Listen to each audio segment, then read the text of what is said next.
Ce repas coûte 30 € et dans 20 minutes, il n'existera plus. Ce business, lui aussi, a coûté 30 €. Mais lui, il est en ligne, il tourne et c'est là où je vends mes coachings. On me dit tout le temps, Aurélien, lancer un business, ça coûte cher, mais c'est faux. Aujourd'hui, littéralement, c'est le prix d'un Uber Eats. Si vous avez 30 € et une connexion internet, vous n'avez plus d'excuses. Chrono en main, je vais monter cette plateforme sous vos yeux. Le problème, c'est la méthode classique. Pendant mes 4 ans en incubateur, j'ai vu des gens brillants dépenser des milliers d'euros dans un logo et chercher en vain un dev. Résultat, ils abandonnent avant d'avoir encaissé un seul centime. Mais aujourd'hui, on est en 2025, les règles ont changé. Je vire tout le monde. Au revoir le designer, au revoir l'agence technique qui va prendre plusieurs cas. Je les remplace par ma stack à 30 €. Gemini, Card et Stripe. Je ne vais pas vous montrer un exemple fictif. Le site que je construis là, c'est mydigitalincubator.com. C'est mon vrai site. D'ailleurs, j'y ai uploadé un kit de lancement avec tous mes prompts. N'y allez pas maintenant. Regardez d'abord comment je le fabrique. On commence par les mots. Je ne demande pas à l'IA, écris-moi un site, c'est nul. Je lui donne un rôle d'expert. Regardez ce prompt. On se retrouve sur Gemini.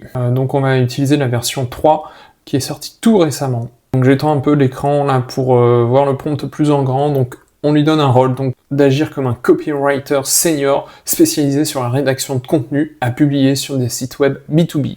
Le contexte, vous le connaissez, c'est un service d'accompagnement à destination des aspirants entrepreneurs qui veulent lancer leur business rapidement. Mon offre, c'est du coaching stratégique, du contenu éducatif, etc.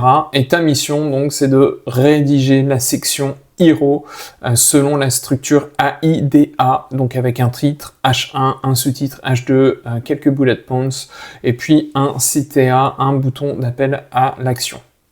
On lance le prompt, on attend quelques instants que le contenu se génère. Ok, le LLM a généré un premier contenu. Bon, on a le blabla habituel d'un LLM, d'un ChatGPT, Gemini et j'en passe. C'est un excellent projet. Ok, on est content de l'apprendre. Merci. Là, il nous donne 3 variations pour chaque item, donc le titre, le sous-titre, les bullet points, etc. Bon, bien sûr, il faut prendre le temps de lire, de prendre connaissance de ce contenu-là et surtout de faire preuve d'un sens critique par rapport à ce qui a été généré. Évitez absolument de faire un simple copier-coller du contenu généré par l'IA. Là, j'ai fait une première relecture de ce résultat. Je lui demande de retravailler tout en insistant sur la notion qui consiste à dérisquer un projet entrepreneurial. Je lui redemande 3 alternatives. Donc ça mouline. Ok, on a une nouvelle version qui est proposée, donc une nouvelle fois, prenez le temps de bien relire. Maintenant, le design. On va pas se mentir, on n'est pas des graphistes, donc on va pas l'inventer en partant de zéro. On va faire ce qu'on appelle du reverse engineering. Donc là, on se retrouve sur Dribbble, plateforme sur laquelle des designers exposent leurs travaux, donc ça peut être des landing pages, des applications mobiles, etc. Là, je vais rechercher des designs qui sont propres à une landing page, si possible à une activité d'incubation, d'accompagnement à l'entrepreneuriat. Ok, je vous ai passé les détails de ma recherche, mais je suis arrivé sur une landing page autour d'un projet Web3, j'ai l'impression qu'il est un peu dans l'esprit Miami Vice, donc ça me plaît bien. Je vais regarder un peu le travail de ce designer-là. Il propose 3 landing page pour son projet, je vais sélectionner celle-ci, la deuxième, et tout simplement je vais enregistrer l'image sur mon laptop et voir juste après ce que je vais en faire. Alors j'ai rédigé un prompt qui, à partir de cette image, ressort tous les éléments caractéristiques de cette direction artistique. Ça va me permettre de générer un autre prompt pour générer une image dont je me servirai en background. Et voilà le résultat. Ok, j'ai mon contenu textuel, j'ai mon visuel, maintenant j'ai plus qu'à assembler les pièces, et là je me dirige sur Card. Donc là j'arrive sur mon dashboard, je crée un nouveau site, je choisis la catégorie landing page, et je scroll pour choisir le bon modèle. Donc on peut observer qu'il y a des modèles qui sont accessibles dans l'offre Pro, celle dont je dispose à 19 $ par an, et d'autres qui sont réservés à un abonnement Premium. Ok, je suis arrivé à la fin du listing et je vais choisir ce modèle-là. Donc je le sélectionne, ça se charge et j'ai plus qu'à cliquer sur les différents éléments qui constituent ma page pour en changer les caractéristiques. Ici on a un bloc texte, donc je change son type pour le mettre en titre et surtout j'y insère le contenu que j'avais mis de côté dans un autre document sur Google.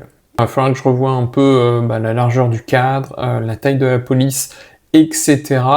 Et je fais ça pour tous les blocs de texte jusqu'à personnaliser le bouton, le call to action, qui va me permettre, on va le voir juste après, de mettre un lien vers un produit Stripe.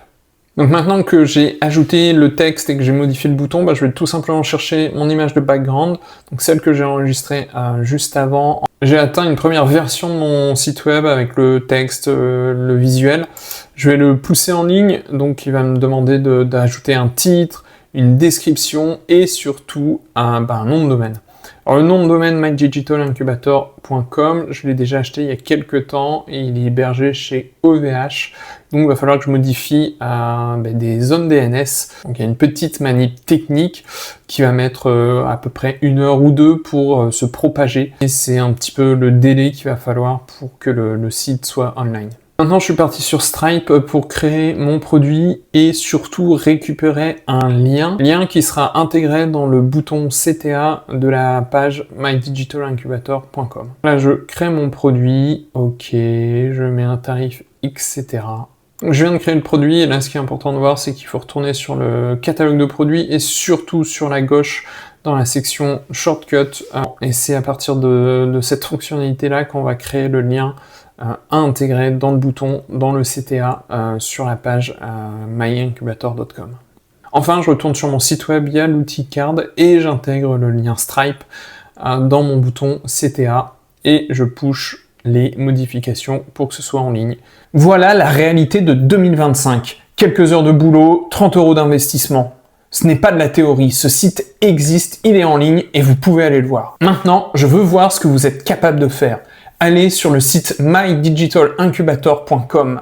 Prenez le kit gratuit avec les prompts. Lancez votre projet ce week-end et mettez le lien de votre page en commentaire. Je sélectionnerai les 3 projets les plus impressionnants dans la prochaine vidéo. Le chrono tourne, à vous de jouer.